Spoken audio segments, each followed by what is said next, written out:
Bonjour à toutes et à tous, j'ai décidé de faire cette nouvelle intervention pour vous parler de la dernière résolution de l'UNESCO. Rien de surprenant, bien évidemment, quand on connaît un petit peu cet organisme et par le passé déjà ce qu'on en a pu voir avec cette accusation invraisemblable de cet organisme qui avait déjà accusé par le passé le peuple juif de judaïser Jérusalem, ou encore fin octobre, lorsque cet organisme a décidé de mettre tout en œuvre pour faire du tombeau des patriarches, de Maharat Marpella, donc à Hebron, et le tombeau de Rachel Imenu à Bethléem, des sites musulmans. Donc on voit véritablement la force que met l'Occident à travers ces organismes, et en s'alliant avec le monde arabo-musulman pour faire disparaître tout lien historique et spirituel du peuple juif sur sa terre avec ses liens les plus sacrés. Donc la dernière résolution, vous la connaissez, c'est bien entendu de la même manière, toujours à Jérusalem, de nier le lien historique du peuple juif avec le Kotel et le monde du Temple.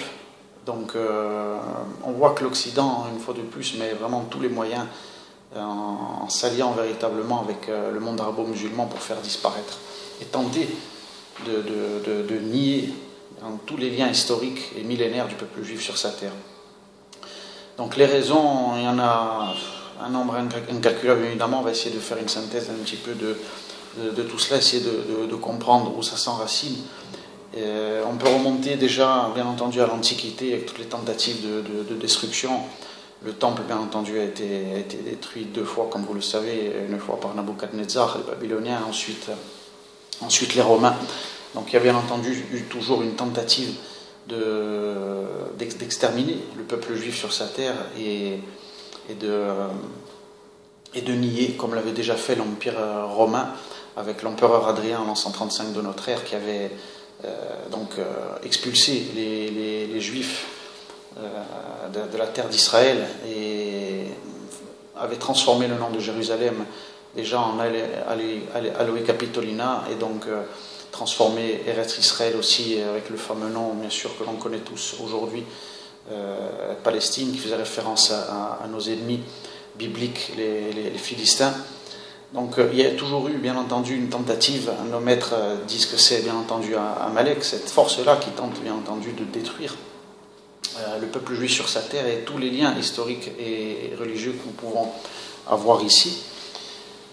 Et là, on voit que finalement, rien n'a changé. Il y a quelques jours ici, nous avons commémoré Yom HaShoah, mais on voit bien évidemment que rien ne change dans le monde.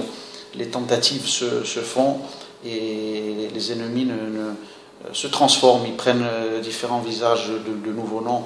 Pendant la Deuxième Guerre mondiale, c'était bien évidemment l'Allemagne nazie avec le grand moufti de Jérusalem déjà, une alliance donc déjà Occident-Islam qui avait tenté de faire le tout pour le tout, avec cette solution finale, donc d'empêcher le projet de reconstruction nationale du peuple juif sur sa terre. Et donc tous les moyens sont bons. Tous les moyens sont bons pour empêcher le peuple juif d'être une nation sur sa terre et de réaliser surtout le projet divin. Et ça, on peut comprendre que l'Occident, dans sa grande décadence et qui est en voie de disparition, en perte d'identité et de repères, et qui ne sait plus qui il est aujourd'hui et vers quoi il doit se diriger. Et finalement, le peuple juif, bien évidemment, lui qui traverse l'histoire et qui est millénaire, est véritablement le miroir de son propre échec. Et donc tous les moyens sont bons pour nier l'existence millénaire du peuple juif sur sa terre et ses liens historiques avec tous ces sites qui tentent d'être attribués aux musulmans qui sont en train de conquérir le monde, qui sont en train de conquérir l'Occident, bien évidemment.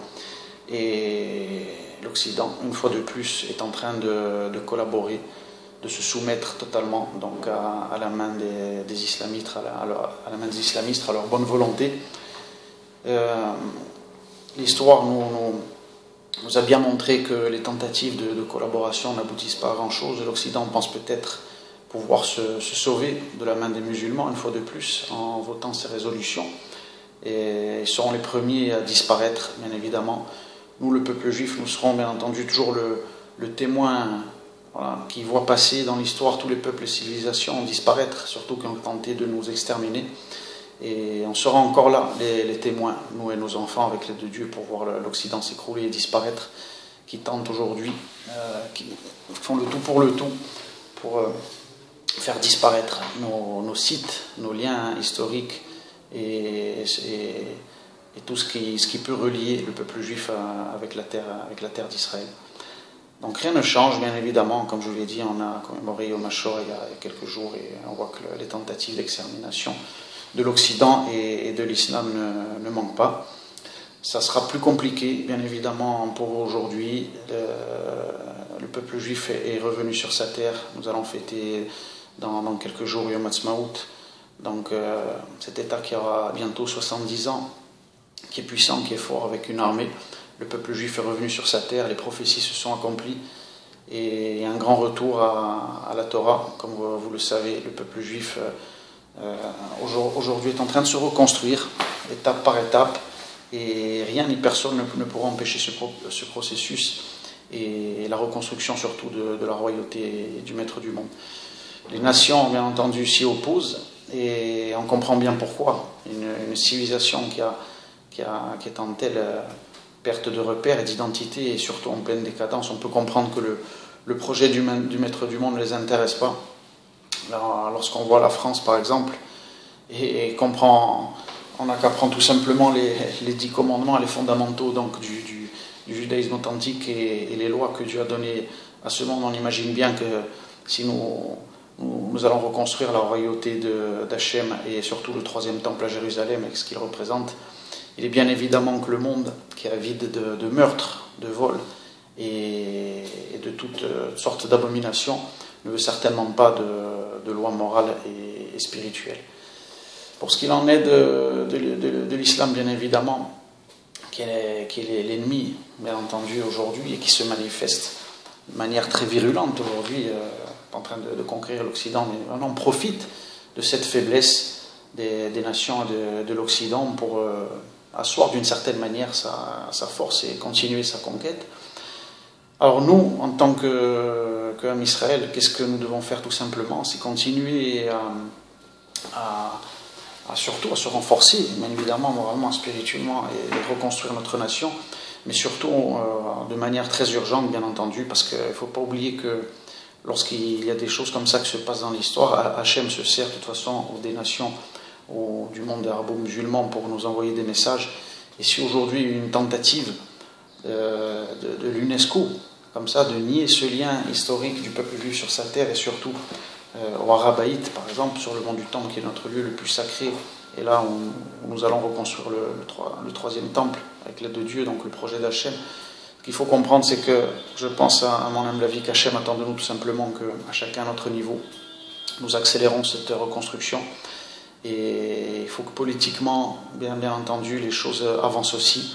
Il est fondamental aujourd'hui que tous les hommes politiques en Israël parlent et veulent et accélèrent la reconstruction du troisième temple à Jérusalem, qui est l'endroit où tous les flux, toutes les bénédictions que nous allons recevoir et la connexion entre Hachem se fera entre nous et le maître du monde. Et plus nous attendons, plus évidemment l'islam qui est à cet endroit-là, qui a capturé cet endroit avec la mosquée d'Al-Aqsa, récupère ses forces pour les utiliser dans le mal, comme je l'ai déjà expliqué. Donc il est très très urgent maintenant aujourd'hui de travailler pour récupérer cet endroit. Ce qu'il faut faire tout simplement, c'est pour arriver à réaliser ce projet, c'est tout simplement nous renforcer chacun d'entre nous, moralement et spirituellement. Nous sommes en pleine période du Homer, donc on sait ce que ça représente. Il y a 7 semaines de préparation.